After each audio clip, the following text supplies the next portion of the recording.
തിരിച്ചു വിളിച്ചിട്ട് ഓഫീസ് നമ്പറിലാണ് വിളിച്ചിട്ട് എന്നെ ചോദിച്ചു. അപ്പൊ ചെന്ന് ഫോൺ എടുത്തു. പിന്നെ നേരത്തെ ഫോൺ കട്ടായതാണ്, ഒരു കട്ട് പോയിട്ടില്ല. പച്ച കളവ്. ഞാൻ കളവ് എന്ന് പറഞ്ഞ വാർത്ത ദിവസം പറയാം, മാന്യതക്ക് തിരക്കാത്ത കാര്യമില്ലേ. ഇയാൾ പറയാണ് ഫോൺ കട്ടാണെങ്കിൽ ഒരു കാര്യം കൂടി പറയണ്ടേ, മുജാഹിദ് മോൻ ജമാഅത്തിൽ വിവാദം ഉണ്ടാക്കിയാണ്ട് അതിന് സനത് കാണാൻ അങ്ങോട്ട് കൂട്ടിക്കൊണ്ടുവരണ്ട. അവർ എത്ര ഹക്ക് പറഞ്ഞാലും ബോധ്യപ്പെടാത്ത ആളുകളാ. പിന്നെ ഒരു വാജിബിന്റെ ഹറാമിന്റെ പ്രശ്നമൊന്നുമല്ലല്ലോ, ഇത് തബറുക്കിന്റെ പ്രശ്നമാണ്. ഇഷ്ടമുള്ള ആൾക്കാർ തബറുക്ക് എടുത്തോട്ടെ, അല്ലാത്ത ആൾക്കാർ എടുക്കണ്ട, മോൻ അങ്ങനത്തെ ആൾക്കാരെ അങ്ങോട്ട് കൂട്ടിക്കൊണ്ടുവരണ്ട എന്ന് സാക്ഷാൽ കാന്തപുരം അബൂബക്കർ മുസ്ലിയാർ പറഞ്ഞതിലൂടെ വളരെ കൃത്യമായി ബോധ്യപ്പെട്ട ഒരു കാര്യമുണ്ട്. ആദരണീയനായ അഷ്റഫുൽ ഖൽഖ് മുഹമ്മദ് മുസ്തഫ സ്വല്ലല്ലാഹു അലൈഹി വസല്ലമയുടെ വിശുദ്ധ കേശത്തിന്റെ പേര് പോലും വ്യാജമായി കെട്ടിച്ചമച്ചുണ്ടാക്കി ആ പേര് പോലും ദുരുപയോഗം ചെയ്ത് ഒരു കെട്ട് മുടി അവിടെ വെച്ചുകൊണ്ടാണ് റസൂലുള്ളാഹിന്റെ മുടി അവർ പ്രചരിപ്പിച്ചത്. ഞാൻ ലക്ഷങ്ങൾ സാക്ഷിയല്ലേ ആ പറഞ്ഞ കളവാണെന്നാണ്.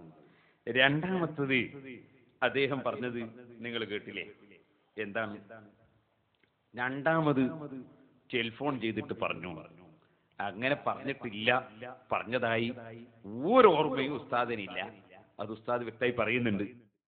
ബുഖാരിയിൽ ഒരു ഹദീസ്, ആയത്തുൽ മുനാഫിഖി സലാസത ഇദാ ഹദ്ദസ കദബ വഇദാ യുത്മിന ഖാന വഇദാ ഖാസമ ഫജറ.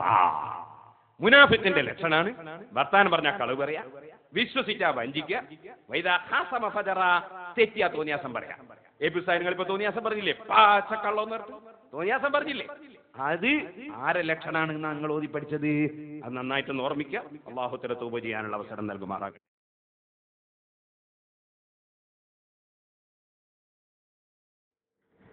അപ്പൊ ആ ലഘുലേഖ പച്ചക്കള്ളമാണ് അലവിക്കുട്ടി കഥ പറഞ്ഞത് എന്നതിന് ഏത് ബുദ്ധിയുള്ളവരും അറിയാം.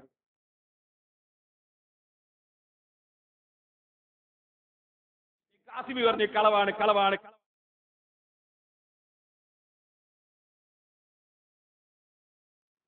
അപ്പൊ ഇയാള് പറഞ്ഞത് ശുദ്ധ കളവാണ് എന്നോർത്തി.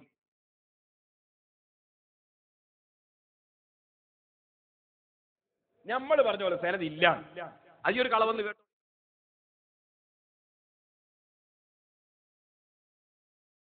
ആസിമയുടെ പ്രസംഗവും അമ്പലക്കടവിന്റെ പ്രസംഗവും ഒക്കെ കേട്ടപ്പോ നമുക്ക് ബോധ്യപ്പെട്ടത് യോഗം ചേർന്ന് കളവ് പറയാൻ തീരുമാനിച്ചു.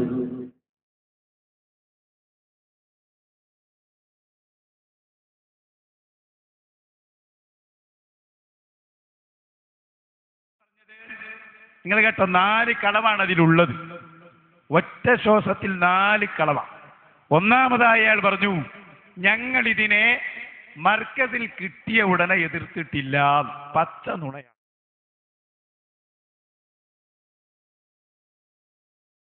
അവസാന കാലത്ത് വരുന്ന പാച്ചക്കള്ളം പറയുന്ന നുണ പറയുന്ന കദ്ദാബീങ്ങൾ,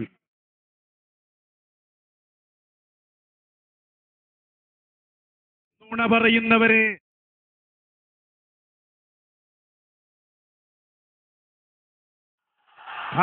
നുണ പറഞ്ഞ് ദജ്ജാലൂന കദ്ദാബൂൻ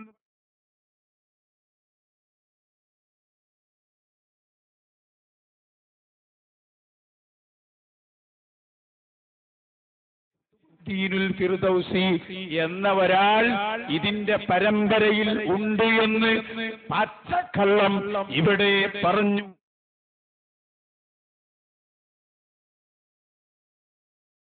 ബഹുമാനിക്കുന്ന മഹാനായ ഉസ്താദിന്റെ മഹത്വമാണ് പറഞ്ഞത്. അത് ഇനി കേൾക്കാൻ വേണ്ടി പറഞ്ഞതല്ല. നിന്റെ സമ്മതം കിട്ടിയിട്ട് വേണം ഉസ്താദിന്റെ മഹത്വം പറയാൻ. എനിക്ക് കുറച്ച് വേദന ഉണ്ടാവും കേൾക്കുമ്പോ, എനിക്കറിയാം. അതാണ് എനിക്ക് ഏറ്റവും വലിയ തുണ്ടി പിടിച്ചത്. അന്ന് അരിമനൊന്നും ഒതുങ്ങുന്നത്. ഹയാത്തുള്ള കാലത്ത് നിന്നെപ്പോലുള്ള തെണ്ടികളെതിരിൽ